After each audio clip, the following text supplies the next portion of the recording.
All right, so in this week's lesson, we're going to take a look at one concept. One actually is just a lick, and how this lick can have a huge impact on the way that you play. It's just a few notes, but you can apply this to blues or country or bluegrass. Now, this comes from the bluegrass world. It's called the G run. I know a lot of you probably already know what that is.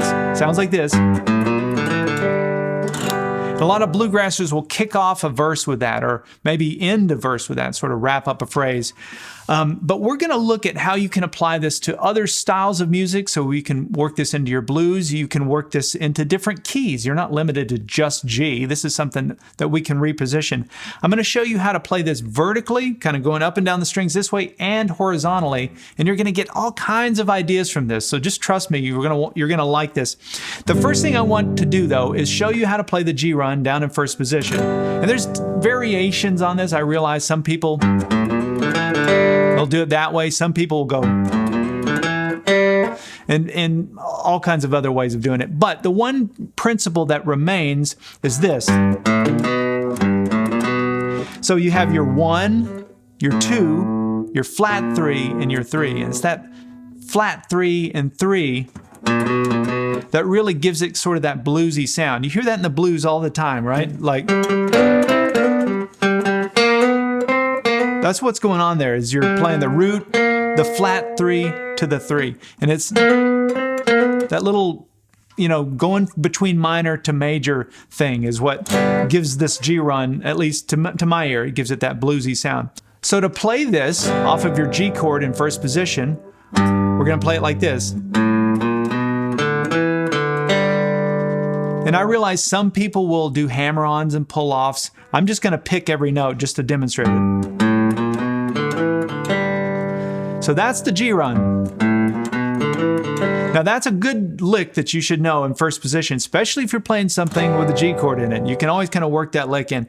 But let's take a look at a G sharp run. We'll take the same little lick and the same sort of phrasing, but we're going to move it up. We're going to shift everything up a fret. So I'm going to change my hand position as well. So I'm going to start with my pinky now, and we're going to play this G sharp on the 6th string, and we're going to play it like this. So look at that. Now it's the same thing we did for the G run. I'm just compensating where the nut is. I'm having to play those with my index finger. So notice how my fingers are lining up when I'm playing it like this. I have my pinky over the 4th fret, ring finger over the 3rd fret, middle finger over the 2nd, and then index over the 1st. But that's the G sharp run. It's the same concept. We're just playing in a different key. Just remember this. That first note that I played was on the 6th string here. That's my G sharp note. So if I was playing a G sharp chord, for example, this is how I would play it. I would just bar there. I'd bar that 4th fret and play the E shape. And so that is my G sharp note. So let's now play a B run using that same idea, right? So we just find our B note on the 6th string, which is up here, right?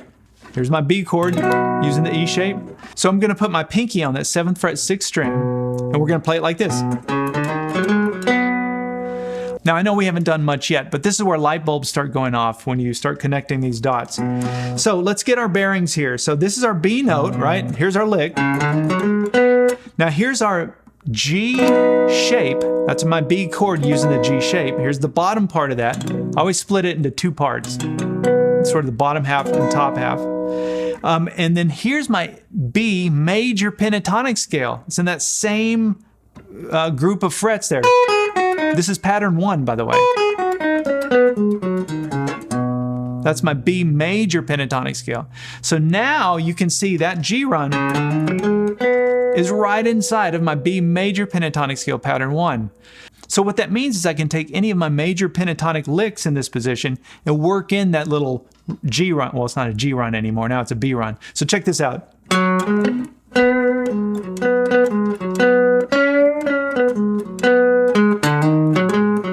See that?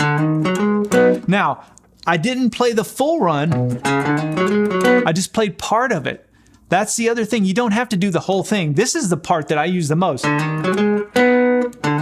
So I just start at this point. Instead of going, I just come in here. because my hand is all in position there, and when I'm playing it out of that major pentatonic scale, I find this so useful. Check this out.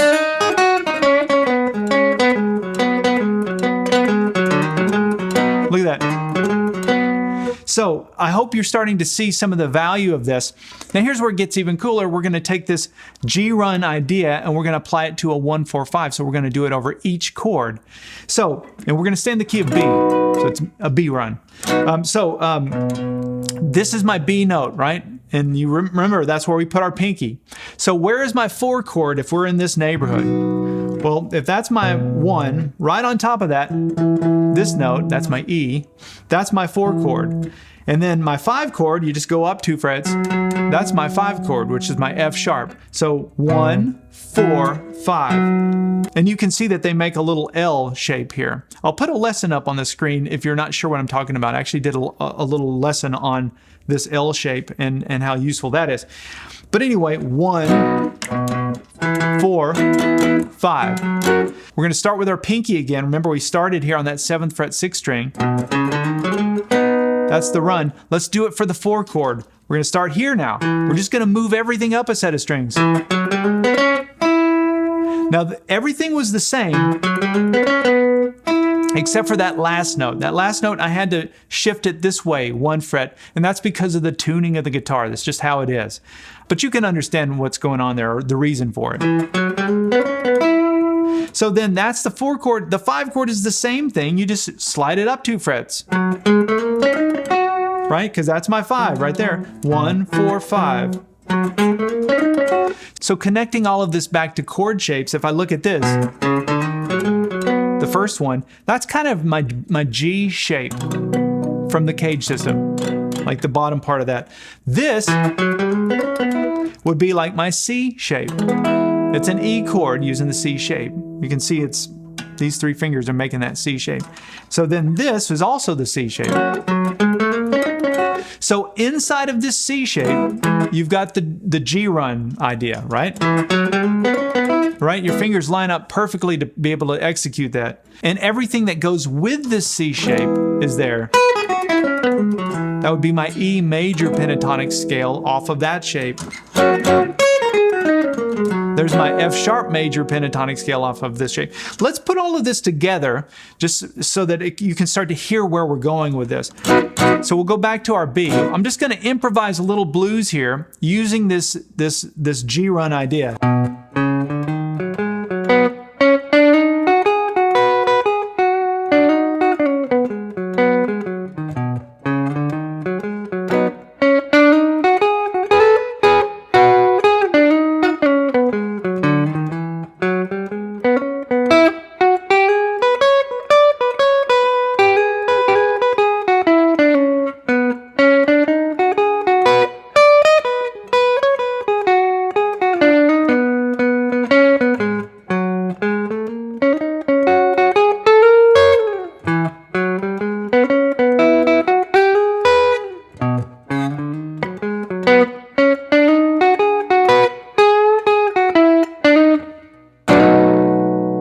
But you can start to hear how it kind of works its way into the blues. It's a great way to just work it in as a phrase or as a way to sort of wrap up a phrase.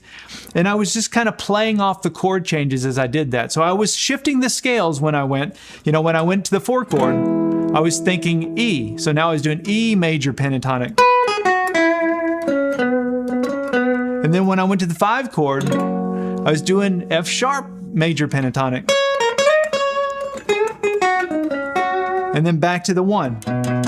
But you can get the tab for that, if you're interested in that, by going to activemelody.com and doing a search for ML114. That's the lesson number for this lesson. I forgot to mention that at the beginning of the video. But anyway, all right, so if that wasn't cool enough, it gets even cooler. We're going to take that same little G run idea, but we're going to look at it horizontally, and you'll see some of the reasons for that, some of the advantages to doing it that way. We're going to stay in the key of B, since that's where we've been. We're going to start on this 6th string, which is our root note, or the 1. And this time, we're going to start with our index finger. Remember before, when we played vertically, we started with our pinky. Now, we're playing horizontally, we're going to play with our start with our index finger. Okay, so that's our 1. That's our first note. And then watch this. I'm going to shift my hand up 2 frets. Whoa, that's the exact same phrase as this. In fact, it's even positioned exactly the same. It's just on a different set of strings. So we're starting here, and then we're just moving our hand up 2 frets.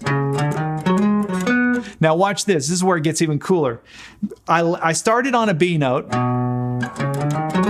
and I ended on a B note, right? So I can take this note, the one I ended on, and start on that one, and watch this.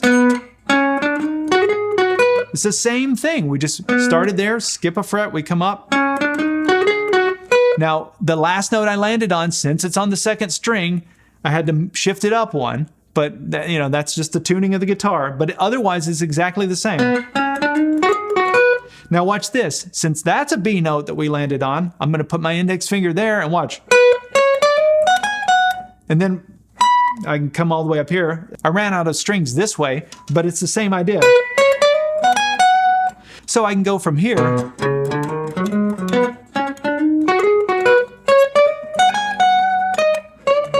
And what I'm doing is I'm going across my pentatonic patterns when I'm doing that. So every time I shift my hand, I'm in a different zone. I'm also in different chord shapes. So I started with the E shape. And when I came up here, I'm in the D shape. And when I came up here, I'm in the C shape. And then when I ended, I'm in the A shape. So I was still playing a B chord across all of those. I was just in different regions, different neighborhoods of B, and it's all through the cage system.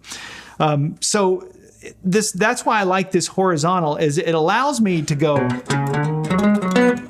then when I'm up here, I can do stuff in this neighborhood. So right there, I switched into the minor pentatonic scale, right? And then I could go.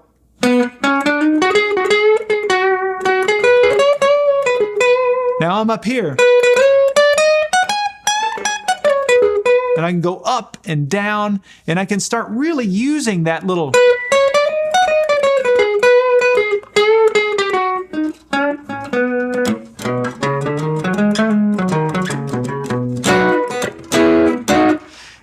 That little idea in different ways. It's that flat 3 to the 3. That's really what it is. And it's actually the 2, the flat 3, and the 3. It's those 3 notes, because they're played all in a little sequence. And it's got a chromatic sound to it. And it's, to me, that's sort of the magic of this.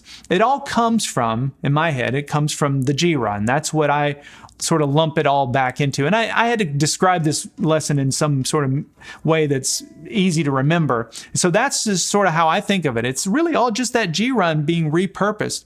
And I'm showing you how to do this in the key of B, but you can obviously do this in any key.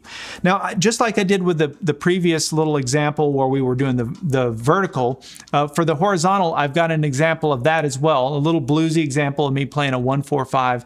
And so you can get both of those by going to Active Melody and just doing a search for ML114. You have to be a premium member to have access to that, but you should definitely look into premium membership. I have like 14 years worth of lessons now, and you have access to all of it as a premium member. I mean, they're all with the same goal, which is teaching you how to improvise licks, ideas, little shapes and patterns, and all the things that I've picked up through the years. That's helped me anyway.